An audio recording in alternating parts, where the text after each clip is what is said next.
The New York Islanders have an absolutely golden opportunity. With the Toronto Maple Leafs absolutely failing in the playoffs once again, the Islanders can capitalize, taking not only their president, but also one of their prize free agent forwards. We're going to break it all down on this episode of Islanders Digest, but first I do have to just put it up there. Happy Maple Leafs Elimination Day, celebrating a tradition of failure, no cups since '67.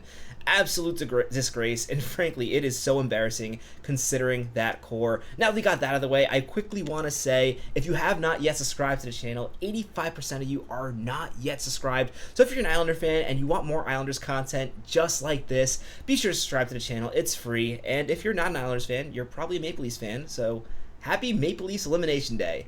Now that we've got that out of the way, let's really talk about this situation that the Islanders can really capitalize on. A few years ago, 7 years ago now if you can believe it, John Tavares left the Islanders to go to the Maple Leafs, and now the Islanders really have an opportunity to both get revenge but also really improve their franchise. Now the key player I really want to talk about is Mitch Marner, and I actually think there's a better chance of this happening than some people think. But first we got to focus on what we do already know, and that is Shanahan is likely going to be getting an interview for the president role of the New York Islanders. Stefan Rosner has tweeted that he's expecting to get a interview for the president role, not the GM role, and this is really interesting because it sounds like, according to Rosner, that Bergevin, Kekalainen, and Darche, when they got interviewed for the position, they weren't really getting interviewed for the president role and the GM role. It was only for the GM role. So may this be a situation where the Islanders have had their eyes on Shanahan to be the president of the organization, and then they plan on hiring one of these three people as the GM? That could be really interesting. I don't know how that works. Typically, you like to let a president bring in their own GM. Maybe they're going to hire Shanahan and maybe tell him to pick between these certain candidates, not have him bring in another outsider. And to be fair, with any GM search, these likely would be the top choices as well. I know Shanahan has a couple of relationships with other people in the NHL who could be considered candidates for the GM, but realistically, I feel like these are the best candidates, and that would be really interesting to see. We'll get more news on that, obviously, this week, as this Islanders GM search that we thought would be over in a week keeps on dragging out further and further. But for now, I really want to focus on the Islanders' opportunity to bring in Mitch Marner, and frankly, I don't think this is really contingent on Shanahan. In fact, with everything we've heard from the Leafs, there has not been too much information, but everything that's leaked out so far, it sounds like Mitch Marner does not have the best relationship with the Toronto Maple Leafs management, which means, honestly, bringing in Shanahan doesn't necessarily increase the Islanders' chances to bring in Mitch Marner, which is something I do want to know. I don't think it makes the chances worse. I don't think the relationship is that bad. Still, I don't think this is a situation, like we talked about how I think bringing in Darche as the GM drastically improves the Islanders' chances of bringing in Isaac Howard in a trade. I don't think this is necessarily the case with Mitch Marner. You can get one of these guys or the other, and in this case, I'm definitely more excited about the prospect of bringing in Mitch Marner.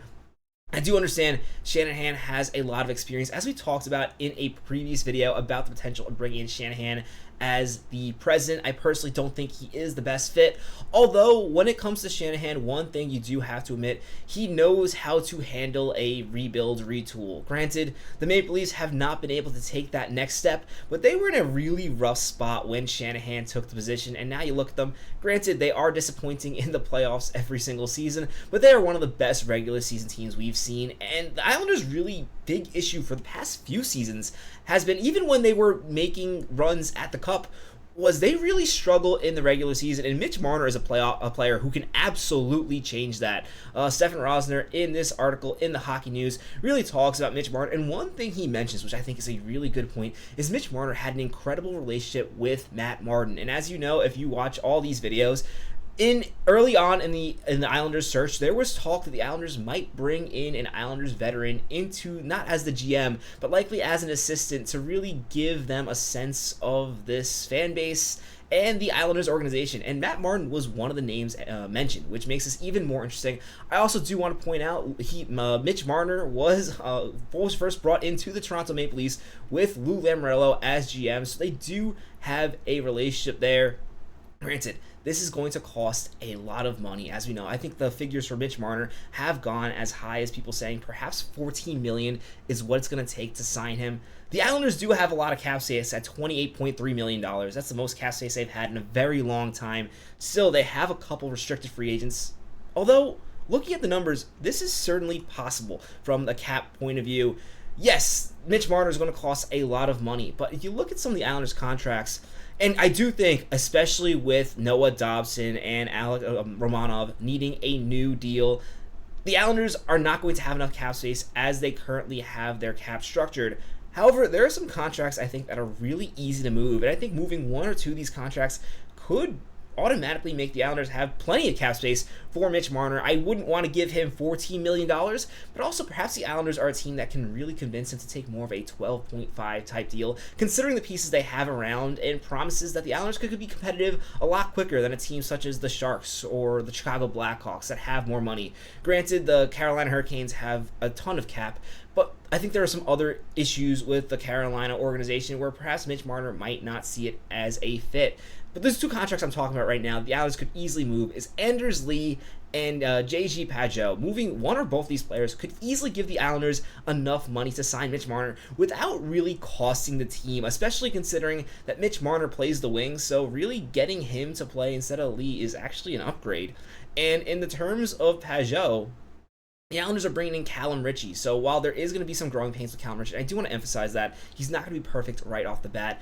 This makes it so it's not too difficult to bring in Mitch Marner without really sacrificing too much of the current team, and you can really see the Islanders really improving really quickly with Mitch Marner, which I think is really important. I think the owners do want to be pretty competitive next year, and frankly, I don't see a way that happens without Mitch Marner. Looking at the Islanders roster and all the issues, Mitch Marner fixed a lot of them, as we're going to talk about in the end of this video. I know there are some playoff concerns, but I'm going to really argue that this would not be a big issue for the Islanders. But first, another player I do want to mention, I forgot before, Adam Pelech is another player who you could definitely move to save up a lot of cap, also get assets back, but also save the cap to bring in Mitch Marner. $5.7 million a year. He does have a restricted no-trade list. I think he has 22 teams. Oh, I think it's 16 teams he can restrict himself from going to, so it would not be the easiest trade to make, but this is a player who also has value. And frankly, while I do love Adam Pelech, if the Islanders are drafting Schaefer first overall, which I still think is what's going to happen, there are some rumors they're going to go in a different direction, but if they are picking Schaefer,